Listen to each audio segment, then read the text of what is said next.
The Earth is abruptly struck by unknown light, transforming everything into a nightmarish desert wasteland. And in this ruined sand world, survival and wealth depend entirely on your raw strength. So, if you are weak, you're poor. But our MC awakened one humble power.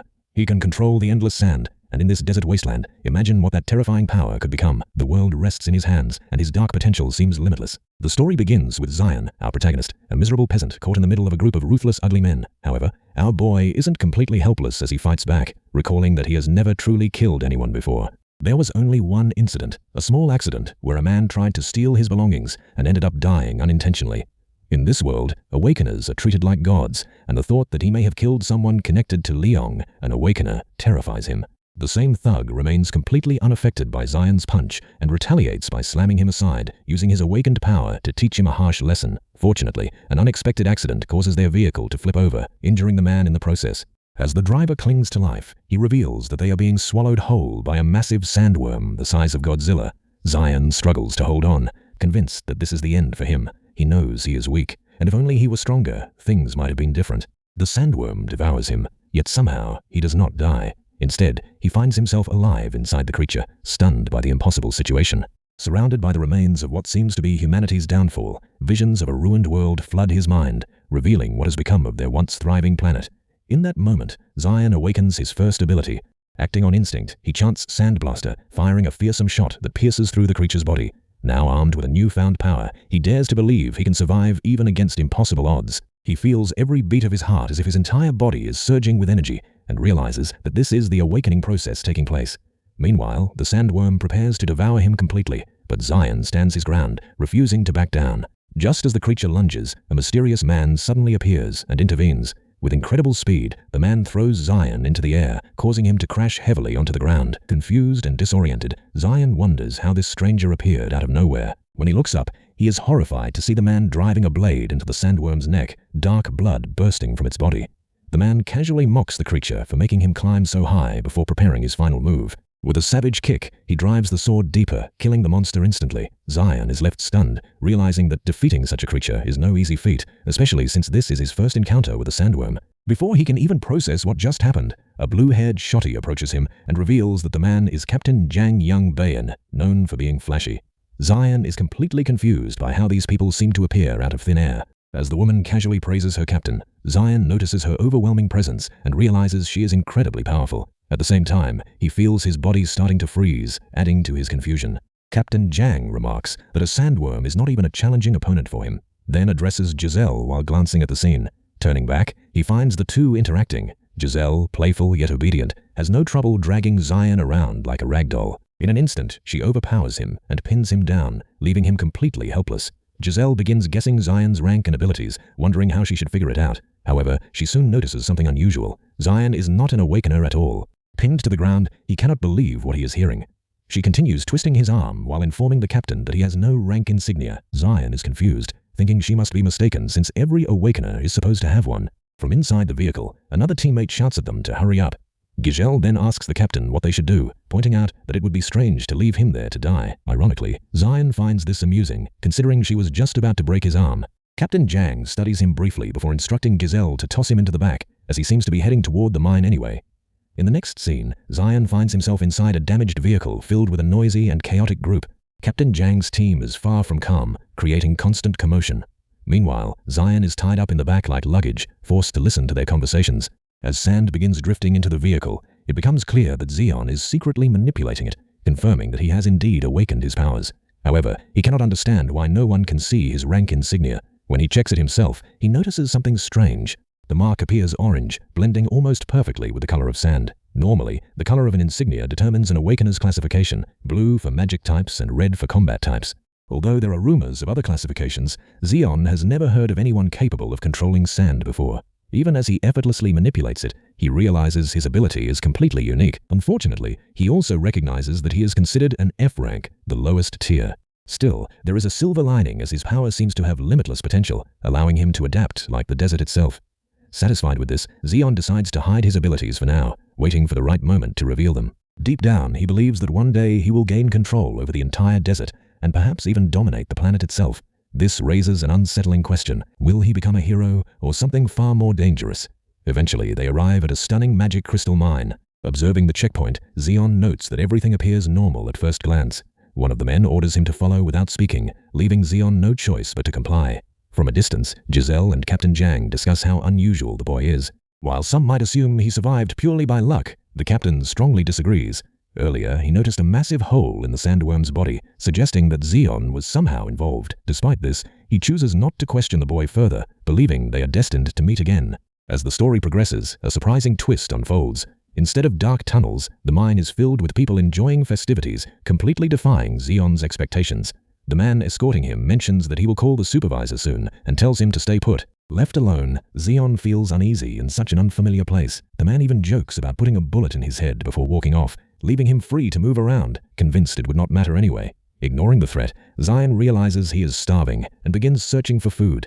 As he looks around, he spots a shop that might satisfy his hunger. At that moment, his attention is drawn to a poster on the wall, one that encourages laborers to contribute to lighting up the city. The seller hands Zion a drink and casually asks if he finds the movement inspiring. His hands are rough and covered in scars, hinting at a harsh past.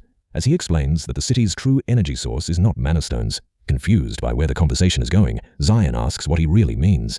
The man points directly at him and reveals that people like Zion are the real source of energy. They are ordered around endlessly, and when one falls, another simply takes their place, making them an infinite supply. Annoyed by the insult, Zion snaps back, telling the old man to worry about his own limited time instead. The man calmly replies that everything seems interesting at his age, and then unexpectedly mentions Zion's experience inside the sandworm, leaving him stunned. The old man continues mocking him, claiming that a kid like Zion will end up inside a sandworm again, since this place is no safe haven. Zion defends himself, insisting he is only here to earn money. The man then points to a pile of junk behind him, urging Zion to take a closer look.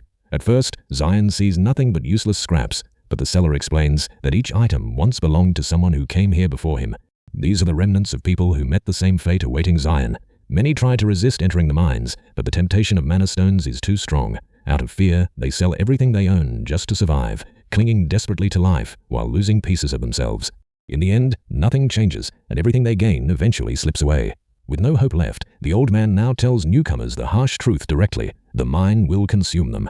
He cruelly adds that people like Zion will not even leave behind a name, and admits he looks forward to seeing what remains of him after death. Frustrated, Zion ignores the insults and asks for the price of the drink. The man demands an absurd amount, causing Zion to shout in disbelief. Apparently, everything in this place is expensive, even the humble skewer he ate earlier. Zion complains about the poor quality and admits he cannot afford such a price. As he argues, he fails to notice that the surrounding workers and butchers have begun drawing their weapons. They are completely merciless, ready to cut him down without hesitation. Zion stubbornly refuses to pay, but one man suddenly sneaks up behind him, intensifying his fear. The old man then poses a question, asking how someone like him manages to run a business in such a terrible place. The answer is simple: they are all corrupt. When Xeon looks around, he realizes he is surrounded by more than a dozen armed men, acting like a crime boss. The old man asks what he plans to do next. Xeon shouts that he has nothing to offer and that the price is unreasonable. Taking advantage of the situation, the man suggests that Xeon hand over the mana stone in his pocket as payment. Stunned that his possession is already known, Xeon hesitates while the man assures him he will offer a fair deal. Refusing outright, Zion declares that he nearly died to obtain that stone. He tries to reason with the old man, but his words carry no weight. Abruptly, a large man grabs his head and slams it against the table, even suggesting they bury him on the spot. Enraged, Zion imagines unleashing a sandblaster and tearing through everyone, envisioning their defeat in a burst of power. However, reality hits hard. Instead of victory, he finds himself bleeding from the nose and unable to act, cursing his weakness. In the end, he is forced to surrender the mana stone, giving the old man exactly what he wanted. The seller examines the stone and comments on its size, estimating it to be worth around 100 souls. Zion argues that it should be at least 300, but the man dismisses him, knowing he holds all the leverage. He mocks Zion again, suggesting he should have become a sandworm instead of coming here. After another rough shove, Xeon reaches his limit and considers using his powers to escape, but he knows he is still too weak. Instead, he negotiates for a bonus in exchange for the stone. The old man agrees, warning him to watch out for pickpockets, and allows him to choose anything from the pile of junk as part of their deal. As Xeon searches through the pile, he struggles to find anything useful. The old man watches with curiosity, noting how Xeon is to waste even a single coin, a rare trait in this place. While sifting through the items, Zion comes across something unusual, an object that even the seller finds interesting. In the end, he chooses a small hourglass as his reward. As he prepares to leave, the man mocks him once more for selecting trash. Before walking away, Zion asks for his name, and the man introduces himself as Klexi. Zion memorizes the name, hoping they never cross paths again, though his tone carries a clear threat. Klexi, however, remains completely unfazed. Later, inside his quarters, Zion examines the hourglass more closely. He notices that it takes about 10 minutes for the sand inside to fully run through. Wanting to test his abilities, he takes a deep breath and focuses, commanding the sand within the hourglass to move. To his surprise, nothing happens. Confused and frustrated, he begins to doubt whether his powers are truly related to his awakening. His ability remains a mystery, as he has never seen anything like it before. Still, he cannot shake the strange feeling that the hourglass was deliberately placed for him, as if it had been calling out to him all along. Before he can think further, the door is suddenly kicked open by a man demanding to know if he is the new arrival. Zion is instantly insulted and berated for not already being at the mine. The man, Manho, shows no patience and ignores Zion's attempt to speak respectfully. Instead, he delivers a brutal uppercut that sends Zion flying. Without stopping, he follows up with another punch to the abdomen, ordering him to stay quiet. As if that were not enough, he steps on Zion like he is nothing more than trash, all because his pride was offended. Calling him a worthless non-awakener, Manho declares that people like him should stay quiet and endure beatings if they want to survive. Satisfied with the punishment, he orders Zion to get up and follow him instantly. Zion forces himself to stand, refusing to show fear. The first thing he does is call Manho a psychopath, declaring that no matter what happens, he will kill him one day. It is clear he is already building a list of enemies he plans to take down in the future. At the third sector of the mine entrance, Zion is brought to the main worksite and quickly forced into gear. He is told that the cost of his food and equipment will be deducted from his pay, and that his only purpose is to collect mana stones like a slave. At first, the task sounds easy, but before he can even ask another question, Manho smashes his helmet with a pickaxe. He coldly states that he does not care if Zion knows how to mine, and that the broken helmet will also be deducted from his wages. Manho then orders a subordinate to throw Zion into shaft number 972, one of the worst areas in the mine. Zion no longer resists and simply follows orders, while being warned that if he does not return with a mana stone, he will be executed instantly. Inside this hellish workplace, even his assigned partner admits that this shaft is the worst possible location. It also happens to be the day Manho lost money gambling, surprising Zion that such places even exist here. The man casually explains that everything is available in this place, just like Neo Soul. Zion begins to understand that with corrupt people like Manho in charge, businesses like these thrive without consequence. Worried about his ability to even swing a pickaxe due to his beta male body, Zion questions how he will survive. His companion reassures him in an unnerving way, saying that no one has ever been injured in that tunnel, not a single person. The statement feels more like a warning than comfort. Eventually, they reach the assigned shaft. Zion asks if all he needs to do is mine crystals and return, but the man sharply cuts him off, revealing that he will not be coming back. More than a dozen workers have already disappeared in that tunnel, and no one knows what happened to them. Some people are even betting on whether Zion will survive. With nothing but a weak apology, the man leaves him behind. Realizing the truth, Zion shouts in anger, understanding that everyone sent here is meant to die. Instead of breaking him, the betrayal fuels his determination. He grips his pickaxe and prepares to mine, but his very first swing fails as the tool slips from his hand and flies across the ground. What a dumbass. Frustrated, he tries to retrieve it while questioning how he is supposed to survive in such a place. As he calms down, he begins to sense something unusual. The mana in this area is incredibly dense, far beyond anything he has felt before. He wonders if others could not sense it, simply because they were not awakened. The deeper he moves, the heavier the pressure becomes, confirming that a normal person would have already succumbed to mana overload. Eventually, he finds his pickaxe, though it appears damaged. Relieved, he picks it up, but before he can react, the ground beneath him gives way. A dark void suddenly opens, pulling him down into an unknown abyss. His helmet flies off beside the broken tool as he falls. This moment triggers memories of his past, a life filled with suffering and rejection.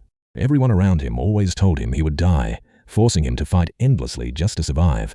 He endured beatings simply for wanting basic necessities, and every dream he had was crushed by others. In the end, he even took a life, overwhelmed by fear and guilt, believing his own life was finished. Desperate to escape that fate, he ran, haunted by the name Leong. Back in the present, Zion regains consciousness after falling through the portal. He immediately notices the intense heat and the ash surrounding him. Realizing where he is, he curses his luck. The portal has led him into a volcanic dungeon filled with danger. A small stone rolls toward him, and when he grabs it, he quickly drops it from the intense heat. This confirms that everything around him is real.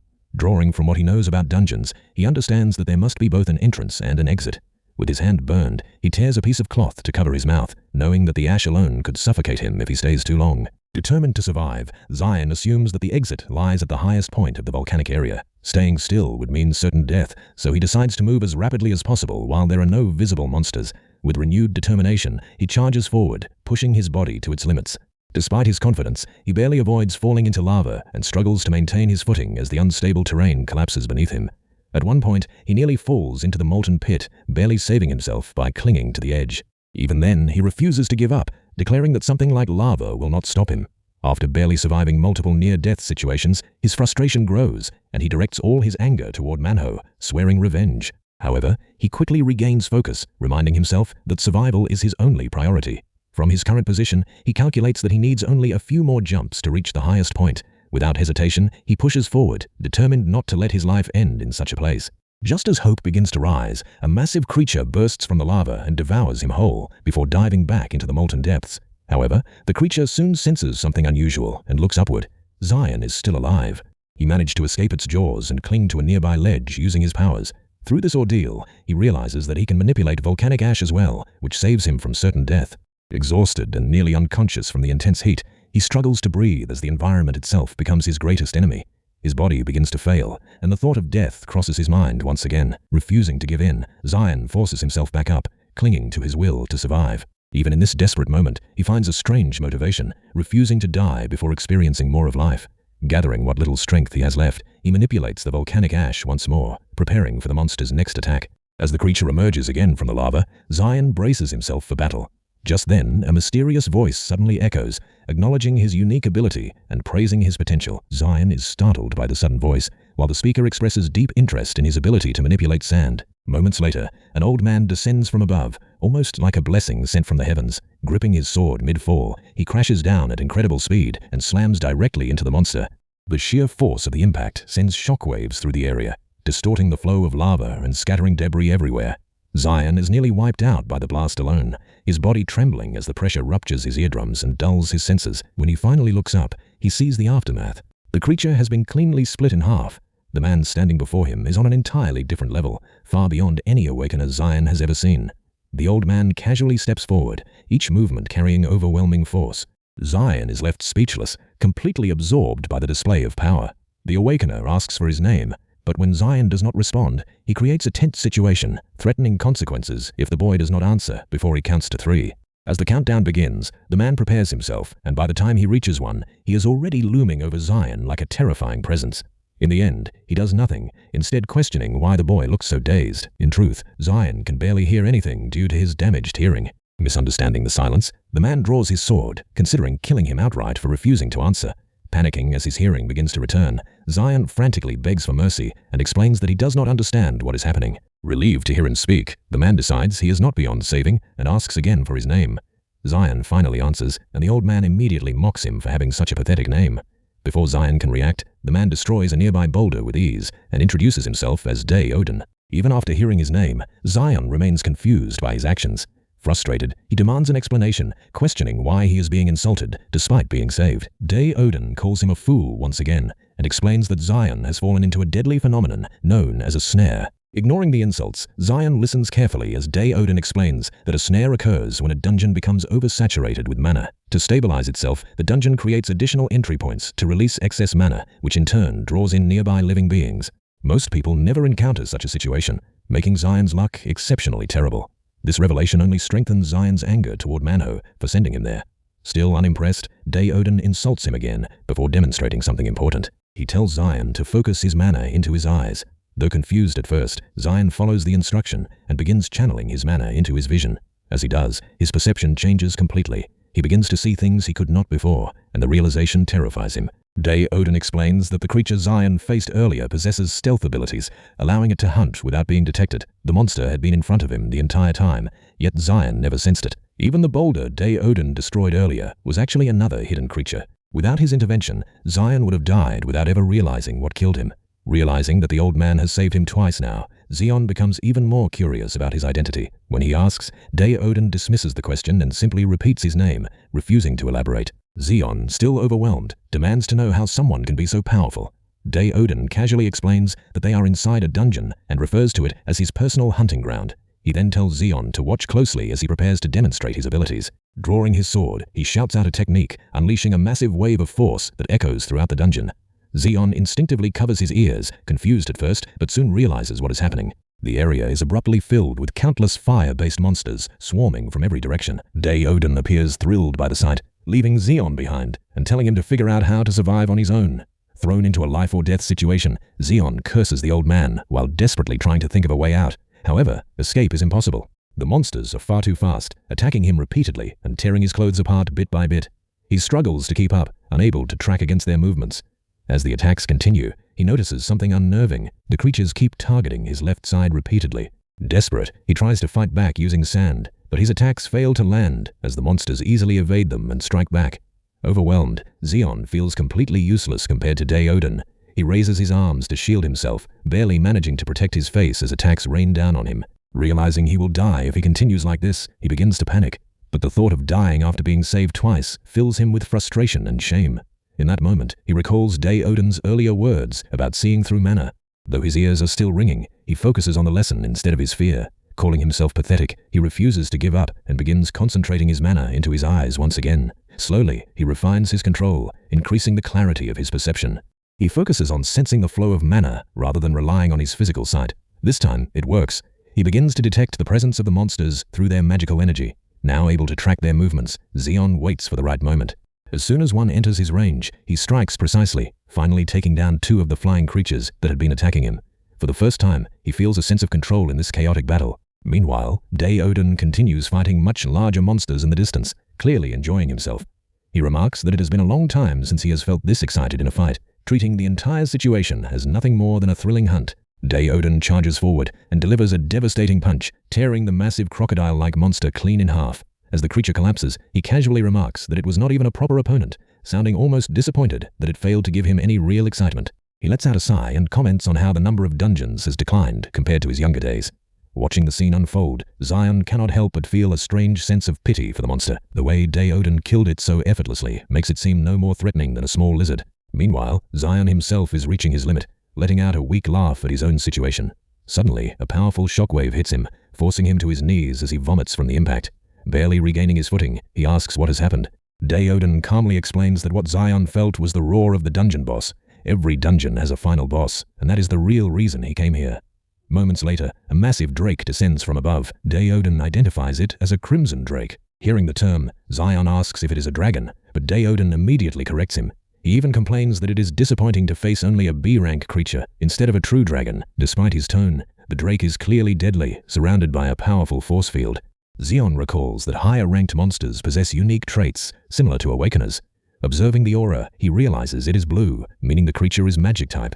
Before they can react further, the drake unleashes a devastating black flame attack toward them. Frozen in fear, Xeon is unable to react at all. Meanwhile, Odin leaps directly into the attack and slams his massive sword onto the drake's head. The creature swiftly retaliates, striking back with its claws.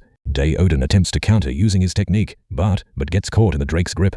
Taking advantage of the opening, the monster prepares a close-range breath attack. However, Odin reacts instantly, forcefully shutting its mouth and trapping the flames inside. Calmly, he asks if the creature can feel pain before declaring that he will end it. Tightening his grip, he pushes forward and re-engages the drake, stating that this will be its final day. In that same moment, Xeon is running for his life, caught in the middle of a battle far beyond his level. He struggles to even stand, let alone defend himself. Using his ability, he forms a wall of sand behind him to block incoming shockwaves. Shouting in frustration, he demands that they take their fight somewhere else, unable to comprehend how mere shockwaves can cause so much damage. Meanwhile, Odin is enjoying himself, comparing the fight to an amusement park. Another shockwave suddenly strikes, catching Xeon off guard. This time, he cannot react in time and is thrown violently through the air. His body crashes toward a pool of magma, leaving him frozen as he realizes he is about to die without accomplishing anything in life. The focus shifts back to Odin, who doesn't give a single care for Xeon's fate. Instead, he continues mocking the drake, calling it a disgrace among boss monsters.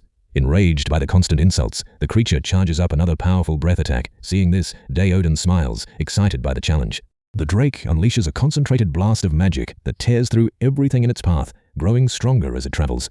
After the attack ends, the creature assumes victory, believing Odin has been completely obliterated. However, when it hears his voice behind it, everything changes. Turning around in terror, it finds him casually perched on its body, his sword buried deep within it. Odin calmly reveals that he has been searching for a creature like this for a long time, as he needs a crimson drake heart to strengthen his sword. Without hesitation, he drives the blade deeper, allowing magic to flow through the monster's body. The drake thrashes violently before finally collapsing. As its power is absorbed, the sword begins to glow with a crimson aura, signaling its growth. Satisfied, Odin admires his weapon, pleased with its evolution. His moment is interrupted when Xion abruptly appears and questions why he is talking to his sword like a madman. Surprised, Odin notices that Xion is still alive. Xion explains that he narrowly survived by using his sand manipulation to cushion his fall when he was thrown toward the magma. Even he is stunned at how often he manages to escape death. He adds that enduring the shockwaves from Odin's fight has sharpened his reflexes. Odin shows mild approval, but quickly shifts focus, grabbing Xion by the collar and stating that the dungeon is collapsing now that the boss is dead. Confused, Xion questions why he is being treated like baggage. Without warning, Odin throws him into a small crack that appears in space, casually telling him goodbye. While flying through the air, Xion curses him endlessly, calling him worse than Manho. Moments later, he is ejected onto the surface, tumbling across the sand in a disoriented state. Spitting out sand, he asks where he is. Odin explains that defeating the boss opens exits back to the surface. Xion instantly complains that they could have simply walked out instead of being thrown. Losing patience, Odin finally speaks seriously. He acknowledges that Xion's sand ability has potential, but in his current state, he is still useless. He then offers him two choices: return to Neon Soul and live the same meaningless life, or follow him and grow stronger. When Xion asks how long it would take, Odin bluntly admits he does not know. It could take months, years, or even decades. Faced with a life-changing decision, Xion hesitates. Odin simplifies it brutally. He can either go back to his old life or take a path where he has a high chance of dying. Instead of being discouraged, Xion bursts into laughter, questioning the old man's sanity. He sarcastically talks about returning to a luxurious life, mocking the idea of following an unpredictable old man through dangerous lands. Without hesitation, Odin confirms that this is exactly what he expects. After pretending to struggle with the decision, Xion finally agrees to follow him. He admits that he holds grudges and wants revenge on those who wronged him, including Odin himself. At the same time, he acknowledges the old man's overwhelming strength and believes he will not find anyone stronger. As he speaks with growing confidence, Odin interrupts and mocks him, asking if he is prepared to die early. Xion denies it and declares that he will become stronger than everyone else. Odin responds that such arrogance will only lead him to an early grave, but tells him to follow anyway. As time passes, the two travel together, but Xion soon begins to struggle. Drenched in sweat and barely able to keep up, he calls out to Odin, begging him to slow down and take a break after walking for 6 exhausting hours. Xion keeps shouting for a break, but the old man ignores him and continues walking in silence. Frustrated, Xion mutters to himself, insisting he is not some moody teenager, and questioning why he keeps having these sudden mood swings. The desert heat becomes unbearable, and every step through the loose sand drains his strength. He begins to worry that he might collapse from heat stroke at this rate. Just as he is about to give up, the old man abruptly turns to him as if he had been waiting for that exact moment. He calls Xion a fool who cannot even use a fraction of his own power. Confused, Xion listens as Odin reminds him that he is a sand manipulator, yet he struggles to walk on sand, the very thing he should control with ease. Xion tries to defend himself, saying he only awakened recently and is still an F-class. That immediately irritates Odin, who dismisses the idea of rankings entirely. He demands to know if Xion truly believes people are born as S-class, while he alone was left behind. Grabbing him by the collar, the old man questions whether he plans to give up simply because he thinks he was not blessed. After venting his frustration, he throws Xion back onto the sand and orders him to figure things out on his own. He insists that Xion must understand his own power if he wants to break past his limits. Just when Xion starts thinking the old man might be reasonable, Odin abruptly snaps again and warns him that failure will mean death. Taking the warning seriously, Xion begins experimenting with his ability. He knows he can only control sand within a range of about 5 m. Observing the terrain, he realizes the sand is only ankle deep and considers making it more solid to conserve energy while walking. Focusing his mana, he compresses the sand beneath him until it hardens like a floor. It works. Moving through the desert suddenly becomes much easier.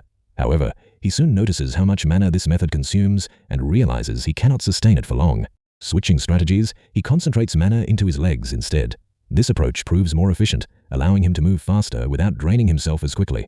Watching him struggle and adapt, Odin silently smiles, reminded of his own youth. Despite Xion insisting he is only an F-class, the old man believes his control and potential are closer to E or even D rank. Not long after, Xion excitedly discovers an even simpler method. By controlling only the sand directly beneath his feet, he can move effortlessly without excessive energy use. Overjoyed, he runs toward the old man to show off his discovery, even becoming cocky enough to taunt him. Without hesitation, Odin knocks him out with a punch, telling him not to waste time on useless antics if he wants to survive. When Xion wakes up, he finds himself lying face down in the sand. The old man is casually eating jerky nearby and comments that carrying him was a hassle. As Zion groans about his injuries, he is tossed a piece of jerky and told to listen carefully. Odin briefly shares a story from his younger days, a time when strength was used to protect the weak rather than exploit them. That world is long gone, and it is clear he misses it. The moment passes quickly, and he tells Zion to get up if he does not want to die. This time, Zion listens silently, beginning to realize that beneath the harsh attitude lies genuine experience and wisdom. As they eat, Zion notices something interesting. Despite his worn-out teeth, the old man eats jerky with ease. By observing him, Zion learns the trick, softening it with saliva before chewing. It is a small but important lesson for surviving in such a dry environment. He begins to feel that the old man is not just feeding him, but teaching him how to survive, like showing someone how to fish instead of simply giving them food. After resting, they continue their journey under the night sky. Zion keeps asking for more jerky, but the old man refuses, telling him to be quiet. As the temperature drops, Zion starts shivering uncontrollably, his body struggling to handle the freezing desert night. Meanwhile, Odin remains completely unaffected, as if he were relaxing somewhere comfortable. Confused by the old man's strange behavior, Zion also cannot understand why he constantly talks to his sword. Soon after, thirst begins to take over. Zion asks for water, but the old man ignores him and drinks everything himself. Frustrated but desperate, Zion realizes he has no choice. Unlike the old man, he cannot extract moisture from fabric, so he resorts to licking dew from his own body just to survive. The old man mocks him for his behavior, but Zion insists he is simply doing what he must to live. Ignoring the argument, Odin tells him to focus on sensing his surroundings. Though confused, Zion obeys and begins listening carefully. After some time, he picks up faint vibrations coming from multiple directions. Suddenly, he notices hundreds of glowing eyes surrounding them. A pack of horned hyenas has encircled them ready to attack. These creatures are normally active at night, but due to poor timing, they have encountered them at dawn. As the beasts prepare to strike, Odin casually asks if Zion can handle it alone or if he needs help. Fueled by determination, Zion refuses assistance and prepares for battle. Using his ability, he forms a sand bullet and fires it through one of the hyenas. Then, he creates large spikes of hardened sand, forming a deadly zone that impales anything that gets close. However, as the fight continues, exhaustion begins to take its toll. His mana drains rapidly, and he realizes he may collapse before the enemies are defeated. This makes one thing clear. Raw power alone is not enough. He needs efficiency. As he prepares another attack, a hyena lunges forward and bites deeply into his arm. He manages to shake it off, but the damage is severe. Strangely, this injury sparks a realization. The wounds give him an idea of how to use his ability more efficiently. Standing still, he calmly plans his next move as the remaining beasts charge at him. At the last second, he unleashes a new technique. Hundreds of thin, razor-sharp sand spikes erupt from the ground, piercing through the entire pack at once. The battlefield is instantly cleared. Meanwhile, Odin handles his own enemies in a completely different way, fighting them head-on without concern. Even as the hyenas bite into him, he laughs as if they are harmless. Then, with a sudden shift in expression, he becomes serious. With a single command, he unleashes overwhelming power, creating a massive explosion that sends shockwaves across the area. Zion barely manages to defend himself, forming a wall of sand to withstand the blast. When the dust settles, he is left speechless by the sheer destruction, questioning whether the old man is even human. However, the fight is not over. As Odin coughs from the dust, the alpha of the pack seizes the opportunity and attacks. With a lightning-charged horn, it pierces through him. Caught off guard, the old man looks down in mild surprise, realizing that this particular beast is far stronger than expected, at least B-rank level. Seeing Odin in what looks like a life-threatening situation, Zion panics and shouts for him to be careful. However, the concern turns out to be completely unnecessary. The old man casually grabs the hyena's lightning-charged horn, as if it belongs to him, barely reacting to the electricity surging through it. Zion is left completely stunned, unable to process what he is witnessing. Even the alpha hesitates, backing away as Odin seems to enjoy the lightning like a relaxing massage. After a moment, he declares that it is over, leaps forward, and drives his sword deep into the beast, ending the fight in an instant. Watching this, Zion realizes how foolish it was to worry about someone like him. After the battle, the two begin collecting materials from the fallen horned hyenas. Zion, now wearing the alpha's hide, asks when they will finally leave. He is surprised to see Odin carefully collecting the horns, explaining that they are valuable for crafting lightning-based weapons. Without warning, the old man tosses him a dagger and tells him that from now on he must hunt for his own food. There will be no more handouts, especially since most parts of the hyena are poisonous. Only specific muscle sections are safe to eat. As Odin casually prepares his portion, he snaps at Zion to stop staring and get to work before sunrise. Following the order, Zion begins harvesting meat on his own. By the time the sun rises, he already looks more experienced than before. Though he still lacks a proper water source, he now carries enough food in his satchel. His improved sand-walking ability also makes traveling through the desert much easier. Feeling confident, he teases the old man, asking if he is struggling to keep up. This time, he even manages to dodge the first punch and sticks his tongue out playfully. However, the second strike lands cleanly, knocking sense back into him. As he spits out sand, Odin bluntly tells him that a simple trick does not make him special. Still grumbling, Zion suddenly notices something unusual. The air feels slightly moist and his mouth is no longer completely dry. At first, he thinks it might be his imagination, but the old man's reaction confirms it is real. On the other side of a nearby dune lies a desert oasis. Overwhelmed with excitement, Zion rushes toward it without thinking. He slides down the sand and plunges his head into the water, finally enjoying relief from the harsh desert heat. For the first time since arriving, he allows himself to relax. As he remains submerged, he notices a glowing light deep beneath the water. Drawn in, he begins to lose awareness, slowly running out of air. Just as danger closes in, Odin calls out and rushes toward him. At the last moment, he pulls Zion out of the water before a massive creature can devour him. The old man immediately confronts the beast and defeats it with a single strike. Meanwhile, Zion, still dazed, becomes distracted by the rainbow forming over the oasis, barely processing how close he came to death. Daon drags the creature ashore and explains that it is a sand angler, a monster that uses light to lure prey before consuming them. His tone shifts and he harshly scolds Zion for his carelessness. Reckless behavior like that, he says, is the fastest way to die in the desert. Zion can only nod in agreement. Seeing that the lesson has sunk in, Odin changes the subject and orders him to start skinning the creature.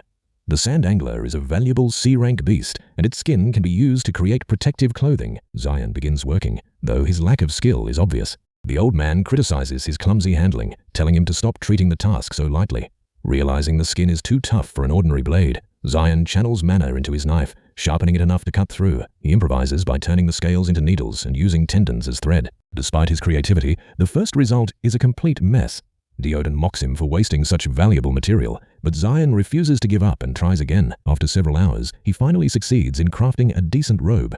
Feeling proud, he jokes about selling them in the future, but Odin interrupts him and tells him to stop wasting time. Instead, he presents a large organ from the creature and orders Zion to eat it, explaining that it is a rare medicinal resource. Though disgusted, Zion realizes he has no choice. He forces himself to eat it, enduring the terrible taste. However, something unnerving happens.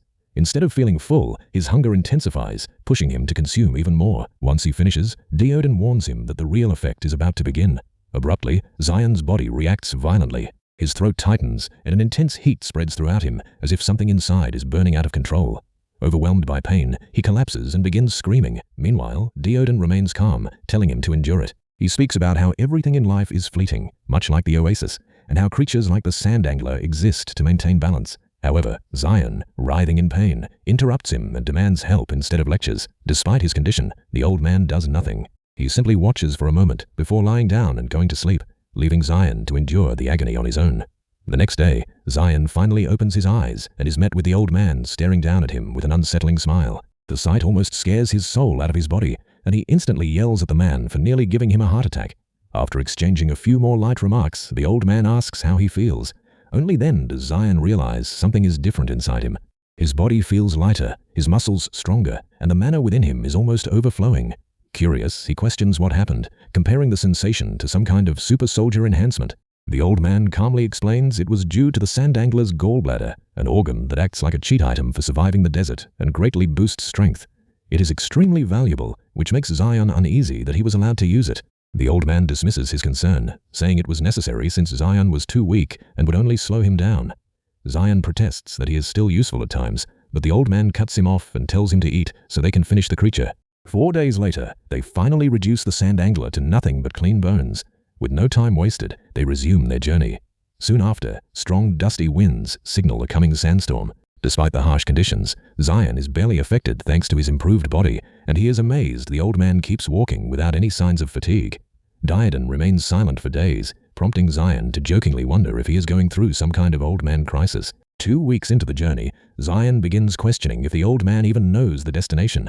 Just then, a giant ant monster appears behind him, and Zion instantly reacts with a sandbeam attack, sensing more threats approaching. As the fight escalates, Zion quickly realizes the creature is tougher than expected when it survives his attack. His excitement turns serious as he detects multiple approaching ants using his sand sense. Without hesitation, he drives his hand into the ground, forcing hidden ants to surface as they begin to surround him. What starts as a controlled fight quickly turns chaotic as waves of ants continue to emerge. Zion grows slightly bored while repeatedly blasting them with sand, but at the same time, his technique sharpens rapidly through constant combat. He even notes that sandstorms are perfect for him since they provide virtually unlimited material to fight with. Meanwhile, Diadan continues moving ahead without slowing down, leaving Zion to deal with everything behind him. Zion complains about the lack of loyalty, even joking that this explains why the old man is still alone in his age. While distracted, Zion suddenly senses something far more dangerous within his detection range. Unlike previous beasts, this presence sends a chilling sensation through his spine. Almost immediately, a massive stampede of ants erupts from the ground, forming an overwhelming swarm that surrounds him from all sides. Zion turns to Diadan for help, admitting he is out of his depth, but the old man simply sits down to watch as if enjoying a show. Realizing no help is coming, Zion understands he must handle it himself. Diadan's calm reaction also confirms that this is likely a test. Accepting the challenge, Zion gathers sand into a massive rotating sphere and traps portions of the swarm, though more ants continuously break through. As the pressure builds, he begins losing control and is eventually dragged like debris across the battlefield. Frustrated, he even challenges the ants to fight one-on-one, but they only swarm him more aggressively. Forced to adapt, Zion hardens sand beneath his feet and begins using it as a platform to move through the air. However, the ants counter by forming towering structures to reach him. Even mid-air, he is pulled down when they combine into larger formations, dragging him violently back to the ground. Bruised and coughing blood, Zion struggles to stand while noticing Diadan still watching without emotion. That indifference fuels his determination. He refuses to rely on anyone and pushes forward on his own. For the first time, Diadan shows mild approval, acknowledging his spirit. He reflects that in this ruined world of endless sand, Zion's ability is a rare blessing. True Awakeners are meant to push their powers beyond limits, not live ordinary lives. Diadan remembers the ancient catastrophe that destroyed the world 100 years ago, losing his family and especially his daughter, leaving him powerless and hollow. Seeing Zion now refusing to break even under overwhelming odds reminds him of what strength truly means. Inspired, Zion unleashes a newly created technique, highly compressed sand missiles combining gravity, wind, and raw energy into devastating attacks. The battlefield is reduced to craters as the ants are wiped out in waves. Just as Zion celebrates his success, distracted by his victory, a massive ant emerges silently from his flank and clamps down on him with crushing force. He never sensed it coming. Instantly, he realizes something is wrong inside his body. His mana is destabilizing and slipping away. A foreign sensation spreads through him as he understands the truth. He has been poisoned, and his newly formed mana pathways are being blocked. Now weakened and restrained, all Zion can do is curse helplessly as the situation turns against him. The giant ant showed no reaction to Zion's curses, treating him as nothing more than prey to be collected. When he eventually regained consciousness, he found himself deep underground inside a vast tunnel system, completely surrounded by his enemies. It was an ant nest. Sensing the arrival of fresh food, the colony's larvae quickly crawled toward the paralyzed human. Their piercing screeches and alien appearance were unsettling as they confirmed he posed no threat. Almost immediately, they began swarming over his body, trying to bite into his flesh. Their strength was enough to pierce skin and dig through what lay beneath. Despite being reduced to helpless prey in the middle of a grotesque feeding frenzy, Zion could not move a single muscle. At this rate, he would be eaten alive. As his vision slowly darkened, memories of his life flashed before him. That bleak recollection sparked something deep within him. With sheer willpower, he forced his body to resist the poison and crushed one of the larvae crawling over him. The sudden movement alerted the surrounding ants, but Zion only laughed bitterly at himself for nearly accepting death so pathetically. There wasn't a single good memory in that flashback, just emptiness. He refused to die as a nobody. That refusal pushed him beyond his limits. The markings on his forearms shifted as he regained control, and sand erupted beneath him in a violent burst, instantly obliterating the larvae around him with a spike-like explosion. The ant army panicked. Their supposed helpless captive was standing again, now surrounded by dozens of compressed sand missiles floating in the air. Looking at his forearm, Zion saw his rank had increased. With it came poison cleansing, stamina restoration, and a massive boost to his already overflowing mana capacity. The second line on his mark represented everything he had endured alongside Dion and over the past days. Compared to his former self, everything, power, stamina, mana output, had evolved dramatically. And yet, even with all this growth and his arsenal of sand missiles, he still couldn't land a single meaningful blow on the Ant Queen. The giant creature retaliated with blinding speed, her limbs shattering stone into dust with ease. Zion continued his barrage, but her exoskeleton remained completely intact. Frustration built as he realized brute force alone wasn't enough. Accepting that his current methods were useless, Zion shifted strategies. If piercing and smashing wouldn't work, then he would take the armor itself. Controlling every grain of sand he could summon, he coated the queen's entire body and focused on a twisting, ripping force, trying to peel her hardened shell away from the flesh beneath. The effect made the queen screech in agony. In response, she began gathering pure mana within her mandibles instead of retreating. She wasn't just defending, she was preparing a counterattack. Ultra-high-frequency waves erupted from her body, piercing Zion's senses and making his ears bleed as his vision blurred under the pressure. The battle turned into a brutal contest of endurance. Xeon, despite the overwhelming pain, refused to back down. If he died here, so be it, but he would not be ignored. The stalemate finally broke when his consciousness began to fracture, his connection between mind and body snapping apart. Just as everything was about to end, Odin reappeared, pulling him back from the brink. Barely conscious, Xeon even joked weakly about letting the old man take the final hit. Odin, for once, acknowledged his effort. He had fought beyond his limits and earned his right to live through persistence and creativity. Odin carried Xeon's battered body toward the fallen queen and into a small clearing where a glowing spherical object had been left behind. When asked what it was, Odin scribbled on the walls, explaining it was the queen's egg, something like medicine, even jokingly calling it strawberry-flavored. Confused but trusting him, Xeon asked if it would be like the sand angler's gallbladder. Odin casually admitted it would most likely cause death. Xeon didn't hear that part due to his damaged hearing, and in his usual reckless trust, consumed the egg anyway. Almost instantly, his body began to rupture as spikes of blood burst from his skin. His organs twisted violently as the process of organ inversion began, an excruciating phenomenon where internal organs are forcibly reversed and torn apart. Most would die immediately from the pain alone. Xeon endured it, screaming and cursing through blood loss and shock as he questioned whether the old man was truly helping or simply insane. As he collapsed into his own pool of blood, Odin calmly rummaged through the queen's corpse, retrieving a glowing mana stone. Satisfied, he stored the remains in an independent space, while his sword, Creon, silently observed his actions with unease. He admitted that he might have pushed the kid too far this time. Still, there was no alternative in his mind. In this world, weakness meant death. That was simply how fate worked. Besides, Creon understood just as well as Odin that their time was running out. By sunrise, Xeon once again defied all expectations, waking up like a drained corpse that somehow refused to stay dead. The first thing he saw was that familiar irritating smile on a wrinkled face. Instantly, the disrespectful brat launched himself at his mentor without hesitation. Odin calmly warned him not to stir up dust while he was still being patient, but Xeon wasn't listening. He had already formed another batch of compressed sand missiles, locking onto the old man's position. Odin tried to stop him, but Xeon went through with the attack anyway. To be fair, he wasn't thinking clearly.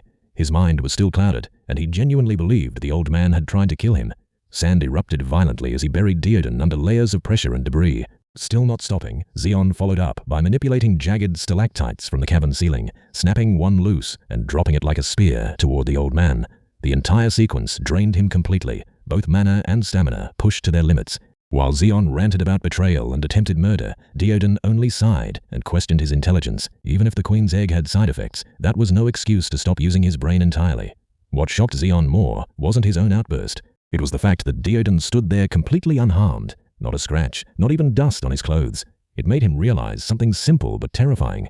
If the old man truly wanted him dead, a single flick would have been enough. Why would someone like that bother poisoning him at all? The thought stung, but it also made sense. Odin finally explained the truth. The queen's egg was not just poison, it was also a refinement catalyst. It violently twists and tears the body's internal structure. Yes, but in surviving it, the body expels every impurity and resets its mana pathways. In that broken state, mana capacity expands rapidly to fill the newly cleansed space. In short, Xeon hadn't been harmed randomly. He had been forced through a brutal evolution, and judging from the reaction during his attempt to kill Odin, his mana had likely increased 3 to 4 times over. Once the explanation settled in, Xeon immediately switched tone, apologizing profusely and even clinging to the old man in relief, claiming he wasn't in his right mind earlier. Odin looked visibly uncomfortable, mostly because he was being hugged by a sweaty, snot-covered idiot, but he didn't make a big deal out of it. Fortunately, the egg had also restored Xeon's injuries, including his eardrums, which meant he could now hear insults clearly again. Internally, Odin discussed the situation with Creon, acknowledging the risk they took. In truth, Xeon's apology was only half genuine. Part of him was just trying to avoid further punishment. Still, Odin concluded the gamble was necessary. If the boy didn't grow fast enough, he would simply become dead weight. In this world, reckless gambles sometimes paid off. Without warning, Odin lifted Xeon as if he weighed nothing. Xeon protested, saying he could walk now, but the old man ignored him. There was a faster way out. Odin pointed upward toward the cavern ceiling, and Xeon immediately understood he wouldn't have a choice in how this ended. Moments later, the surface of the desert shattered as they erupted upward from below. Sand exploded outward as they returned to the open wasteland. Xeon complained immediately. He wasn't fond of Odin's idea of travel. The old man simply replied that leisurely travel wasn't an option when Xeon had been sleeping for 4 days straight. Their argument was cut short when Odin abruptly stopped, his gaze fixed on something in the distance. Xeon tried to act indifferent, claiming nothing could surprise him anymore, until he followed the same line of sight and immediately shut up. Far across the desert stood a massive figure, a land tortoise the size of a small island, slowly moving through the sands. Even from nearly 30 kilometers away, its scale was overwhelming. Odin identified it as the mobile fortress Archelon, a B-rank magic beast whose defenses rivaled even A-rank monsters. It was once tamed and modified by mighty individuals, its shell transformed into a traveling fortress. As the colossal beast passed, Zion and Odin looked like nothing more than specks of dust beneath its feet. The sheer scale of it forced Zion to finally understand just how vast the world truly was. Then, as the Archelon halted, a figure leapt down from its shell. Odin's expression shifted slightly. Whoever had just arrived wasn't a stranger. In fact, it had been a long time since these two old men last met. The old dude stated that it's been a while since they both met before stating his name, Pavilsa. Pavilsa replied that Odin is still abnormal despite being over 100 years old. The two continued yapping about territory and Pavilsa's problem on the infestation of scavengers while our boy Zion watched in the sidelines. He even wonders how both of these two fossils are so strong despite their age. Abruptly, the giant turtle's head moved and lowered to their side, offering a ladder. Pavilsa told the duo to follow him while the turtle stared at our boy intently, making him nervous. Noticing this, Pavilsa asked Odin who this scrawny kid is, to which Odin replied that he just picked up some trash to help our Mother Earth from pollution. Pavilsa stated that the world must be ending because he is dragging someone with him. The next scene left our boy shocked. Inside the huge ore turtle, there is an entire civilization. Odin told Zion that it is the Moat clan, to which Zion asked if they are all blood-related. Odin did not deny it, and even stated that they are all descendants of Pavilsa, and these people claim that they are the chosen ones, even though they can't do nothing without the big ore turtle. Pavilsa then chimed in, asking what does Odin know to blabber things like that. Odin, not letting it slide, roasted Pavilsa that if he died, the big turtle will abandon these people. The scene then shifted to a grand room, to which Pavilsa asked if he can see the goodies. Odin then opened a black portal before dumping a massive amount of treasure, which left Zion shocked, and even asked Odin how many lives he had taken, to which Odin replied that he will be next. Zion then asked Odin if he was a magic type to be able to cast a portal that the treasure came from, to which Odin shouted at Zion, wondering how he doesn't know a subspace, even roasting him as a dumbass. Meanwhile, in the background, Pavilsa observed the treasure carefully. Pavilsa then stated that every single treasure is a top-grade item, to which Odin asked him to stop and just get on with it. Pavilsa asked him to calm down. He then asked him what he wants for those loot, to which he replied a breastplate made out of the corpse of the wolf and queen, and a subspace for our boy. Pavilsa asked what he will be using it for before picking up Zion like a pet and saying it's all for him. Great, the apocalypse finally gave us father-son bonding time. Pavilsa thought to himself that seeing Odin care for someone is extremely rare. He wondered what that kid did. He then called out a name, Kaylee. The door burst open, and what came behind it made our boy blush. A baddie appeared asking if she was called. Pavilsa then asked Kaylee if she still got the subspace bracelet, which she doesn't anymore, but she then replied that she still has the gloves before saying she got it enhanced. Pavilsa then instructed Kaylee to give it to our boy. Kaylee is now mad because she treasures that glove. Odin then asked Kaylee, wondering how she became an enchanter. Startled, Kaylee then asked who this fossil is. Odin stated that having an enchanter is a rare and valuable profession even in Neo-Soul, as expected for Pavilsa's granddaughter. Pavilsa then cut them both off and instructed Kaylee to go tell Noel to craft the breastplate Odin requested. Kaylee left and asked our boy to follow her, to which Zion happily complied, leaving the two fossils in the room. The scene shifted to an alley where Kaylee asked what our boy's relationship with Odin is. Zion replied that he just met him, and since then he was being dragged around, to which Kaylee angrily asked how he is alive if he was just being dragged around. Zion then figured out that Kaylee is in the same case as him. She then warned our boy to be careful because Odin is a monster under human skin, to which Zion did not deny. The scene then shifted to Kaylee's workshop. She asked our boy not to be surprised before opening a huge door, which indeed left our boy shocked. Zion is left stunned by all the equipment, to which Kaylee boasted that she made all of those. She then presented a glove, calling it the exquisite harmony of the ironclad starfish frame and adamantium. I know, a lot for mere gloves. Zion then asked if it is auto-repair, to which she confirmed, and even boasted that it has fire resistance and can even be equipped with artifacts like the Thanos gauntlet. He then asked Kaylee if it is really okay to take the glove, to which Kaylee replied that it can't be helped since her grandfather instructed her to do so. She then handed it to our boy before warning him that once she equipped an item into it, there's no turn backsy. Our boy tried to take it, but Kaylee wouldn't let go, leading to both of them having a tug of war. She then shouted that she can't just give the gloves to a nobody like our boy, to which Zion asked what can they both do since they are both instructed to. Zion then roasted Kaylee, saying he will take care of it because it is now his own child. Abruptly, the building began to shake, to which our boy wondered if taking the glove was the reason, to which Kaylee denied before stating that it is the cry of the big boy turtle and they had arrived. Zion asked who she was talking about. Inside the room, the two fossils also noticed the shakes. The scene shifted outside, where the scavengers are making their way to the huge turtle. The two ran while our boy asked what the scavengers were all about. Kaylee rapidly explained that they were from the Black Shark clan. What a cringy-ass name. She added that their leader was a lunatic D-rank Awakener, and every single member of the group was also awakened. They did not only loot people, they killed for fun as well. The two soon arrived at the place where the two fossils were staying.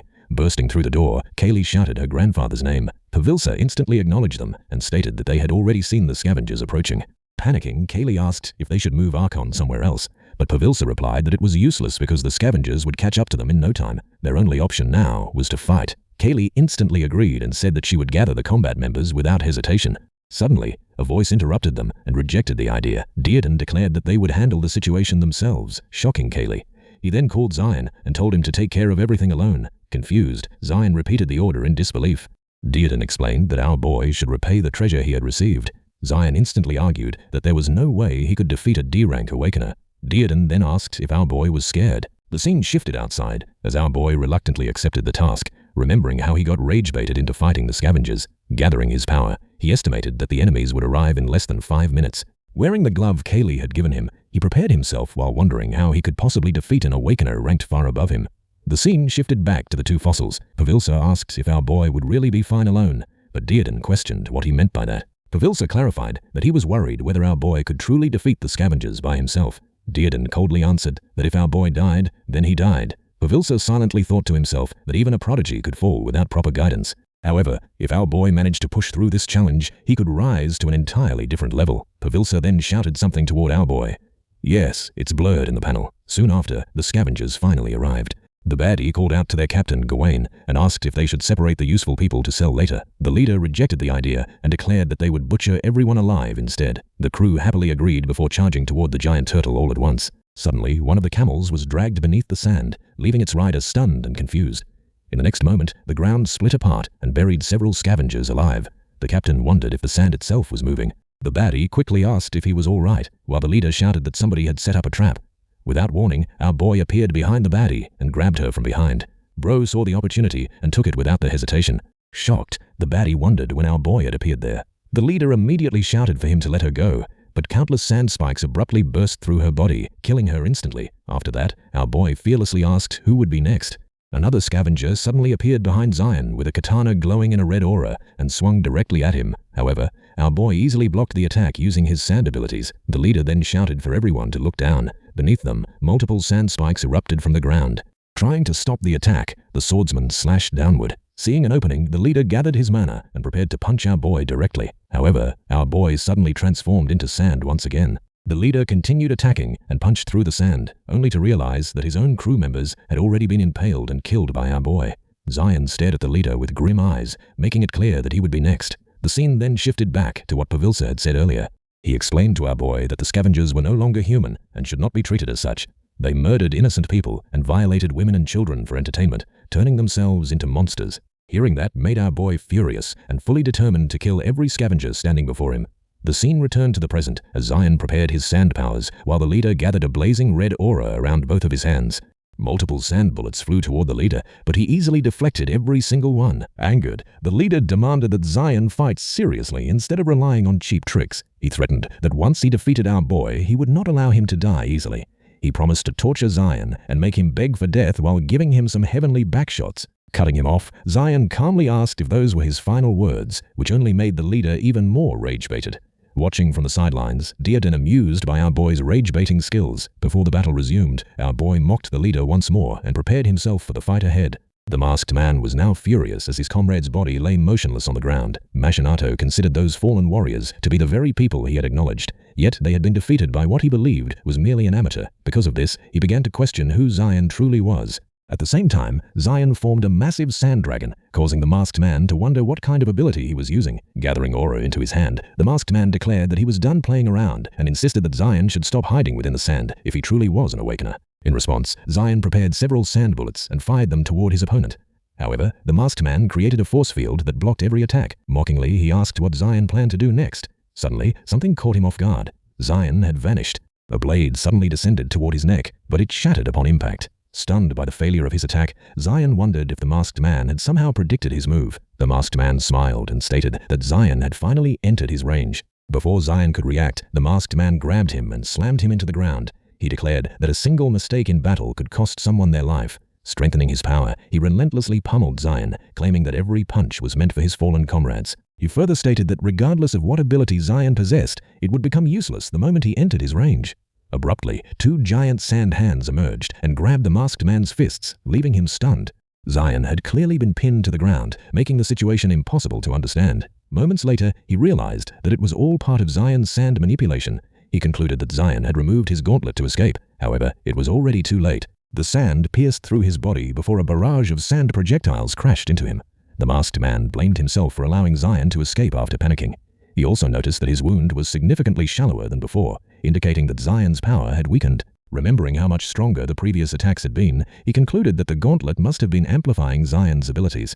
The masked man then wondered if Zion possessed a rare wind attribute, as abilities of that nature were uncommon even among wind users. Convinced that he had uncovered Zion's secret, he charged forward and shouted that he had figured out Zion's trick. As he prepared to unleash a devastating punch, Zion suddenly revealed a disturbing smile. In the next instant, a spear of sand burst through the masked man's back from behind. Having gained the upper hand, Zion declared that the masked man had finally let his guard down. The masked man grabbed the sand spear and arrived at a terrifying realization. Zion was no longer wearing the gauntlet, meaning that he was truly wielding the power of sand itself. Even then, he refused to accept the fact that someone could use the very world around them as a weapon. Such an ability seemed impossible to exist. Before he could process it further, he was completely swallowed by the sand. The scene then shifted to the other elder, who was left utterly shocked after discovering that Zion could control sand. That realization meant the entire desert could serve as both his sword and shield.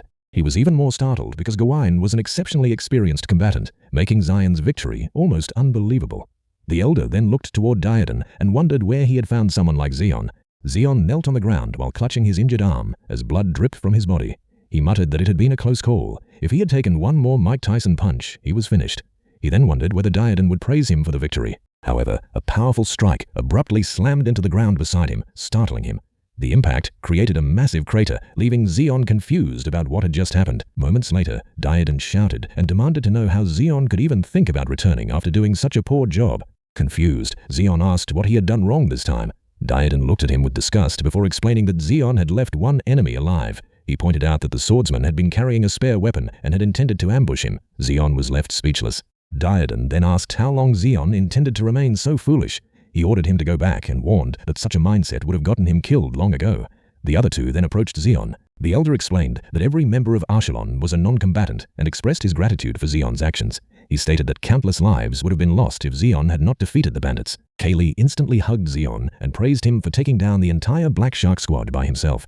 She also told him not to take Diadon's words too seriously because the old man's standards were absurdly high. Zion interrupted her and admitted that Mashimoto could have ambushed him because he had knowingly left him alive. He confessed that part of him had hoped the man would simply stay down. Even though those men were criminals, Zion still lacked the courage to face death directly because he did not want to bear the guilt of taking a life. Because of that, he admitted that Diadon's criticism was justified. He further stated that Diadon had likely witnessed countless deaths throughout his life, making this his own harsh way of looking out for him. His words shocked both of them. Zion continued by saying that Diadon was terrible at expressing himself, but deep down he genuinely cared. The elder was stunned to hear someone speak positively about Diadon, while Kaylee wondered if Zion had somehow hit his head. The elder then thought to himself that Diadon was probably right. The fact that Zion could understand something so profound despite his young age showed remarkable maturity. He felt both relieved and sorry that the younger generation had to suffer because of the mistakes of their elders. Afterward, he instructed the two of them to return. The scene then shifted as Diadon sat alone reading a book with no title on its cover. Abruptly, the door burst open. Zion stormed inside and demanded to know why Diadon had been pretending not to hear him. Diadon immediately called him a coward and questioned whether he intended to remain there any longer. The remark confused Zion. Refusing to back down, he argued that Diadon should not underestimate him and insisted that such words would never break his spirit. Diadon cut him off and pointed out that Zion's hands were still trembling. He explained that such a reaction was completely natural and that it would be far stranger if Zion felt nothing at all. Diadon continued by explaining that killing another person was never easy because it meant ending a life. The guilt from such an act would remain with someone forever. He told Zion that there was no need to force himself to move on. If he ever became numb to killing, he would be no different from the very people he had fought. Diadon declared that the pain Zion was experiencing was proof that he was still human. Because of that, if he truly could not endure it, he was free to return home. In response, Zion slammed his hand onto the table and declared that he would not back down. He insisted that something like this would not defeat him and claimed that he could handle it himself. He then added that there was no way he could leave behind such a stubborn old fossil. Those words caused Diadon to smile. The scene shifted once again as a massive hammer crashed down repeatedly. Numerous craftsmen surrounded Crayon, striking it as they worked tirelessly. Kaylee was amazed to see so many skilled blacksmiths gathered in one place. The elder explained that their presence was only natural because they were currently trying to calm Diadon's sword. Kaylee replied that the process had already taken several days and wondered how much power could possibly be flowing through that massive ass sword. The elder then revealed that the weapon was a masterpiece forged from one man's lifelong obsession. Curious, Kaylee asked who could have created such an extraordinary blade, only to learn that its creator was Crayon himself. She was startled that the sword and its creator shared the same name. Before the discussion could continue, the elder interrupted and stated that both of them would be leaving soon, so the story could wait until later. He reminded her that Odin was not the type of person who remained in one place for long. Suddenly, both of them were shocked by the sight before them. Zeon was lying face down on the ground with his head pressed against the floor. The elder immediately asked Odin what exactly was happening. Odin simply replied that it was part of Zeon's education. The scene shifted as 4 elves were seen fleeing from something, their faces etched with urgency. Zeon spotted them and immediately remarked to Dio that it was his first time seeing demi-humans. It was then revealed that the 2 of them were standing atop a massive rock. One of the elves spotted them and pointed in their direction. Another responded, suggesting that they use them as monster bait, certain that it would distract the creature. Zeon, thinking to himself, questioned why they would even consider using them that way. Confused, he further thought to himself that elves were supposed to be a noble race, and that Kaylee was far better than any of them. Suddenly, the elves arrived before them, catching Zeon off guard. The elves began demanding that the 2 of them get off the rock, while the others visibly showed signs of exhaustion. One elf escalated the situation further. She shouted at them to climb down and lure the monster away, threatening them with a bow aimed directly at the 2. The 4 elves took their stances and prepared for a fierce confrontation. Zeon, now even more baffled, questioned why they could not simply keep running and why they were demanding that he and Odin face the monster and act as bait themselves. Suddenly, Zeon felt an extreme aura wash over him. At first, he thought some unseen monster had appeared out of nowhere, as the elves before them seemed to be experiencing the same overwhelming pressure. But he soon realized that despite having encountered countless monsters and Awakeners, this particular feeling was unlike anything he had ever experienced before. It was the primal survival instinct born from pure terror, forcing himself to locate the source. It did not take long to figure it out. It was Odin. His face bore an extremely angry expression to the point that his eyes were glowing red and his veins were bulging. One of the elves wondered aloud how a mere human like him could even exist before forcing herself to snap out of it and remind herself that he was merely a human. When she looked to her companions, she found that they had all been weakened and overtaken by the aura Odin was emitting. Finally, the elf made a decision on her own and declared that they had to kill Odin, that a human like him should not exist at all. Zeon, stunned, cried out asking if she had lost her mind, calling out Odin's name in alarm. But before the arrow could reach the old fossil, he caught it with his bare hands, then crushed it and fixed the elves with a dead stare. The elf panicked. She shouted at Savalin and Nelka to get up and take their battle stances, declaring that their only goal was to kill Odin. But in a sudden flash, a hand gripped her by the mouth and hoisted her into the air. Odin finally broke his silence, stating that he had thought he killed all of them decades ago and demanding to know where they had been hiding. The others cried out her name, Johora, in alarm. They raised their weapons and aimed them at Odin. One elf demanded that he shut his mouth and release Johora that very second, while another added that it was outrageous for a mere human to lay hands on an elf. Tightening his grip, Odin repeated his question with a daring voice, asking how they had all managed to survive. Now furious, he demanded to know who they had killed this time in order to stay alive before crushing one of the elves as though she were a tomato. The scene left the remaining 3 elves in horror. They cried out, asking why Johora had to die instead of the humans. Odin lifted his foot and stomped it into the ground with such force that the entire mountain began to collapse. He then spoke, reciting what he believed to be the elves' creed. "We do not care how many humans die for our sake. Human lives are worth less than insects. Humans deserve to die, not the elves." He went on, adding that it was because of elves like them that the world had ended up the way it did, and yet they refused to mend their ways. Zeon, now confused, found himself wondering whether it was truly because of demi-humans like those elves that the world had come to this. Suddenly, the monster the elves had been fleeing from earlier arrived, a massive red creature with yellow eyes and red flames. Seizing the opportunity, the elves were delighted by its arrival, seeing it as perfect timing. They devised a plan to pit the monster and Odin against each other. One of them declared that Akara should throw Zeon, the weaker human, to the monster first, leaving Zeon visibly shaken. She continued saying that in the meantime Nauka and she would engage Odin to buy time, though in reality she was already split in half. By the time she realized it, it was too late. She found herself wondering why the world around her seemed misaligned before comprehending that she had already been cleaved in two, and that the massive monster that had been chasing them had been split in half by the very same strike. The remaining elves, now horrified, called out to Selvlin, frantically asking if she could hear them as she fell. Then, without warning, Dio Odin grabbed the next elf by the mouth. He stared at her and demanded to know if their village was nearby. Dio Odin offered her a deal. He would let go if she answered him and revealed the location of their village. The elf attempted to mock him, but before the words could leave her mouth, the old fossil had already driven her into the ground, crushing her in the process.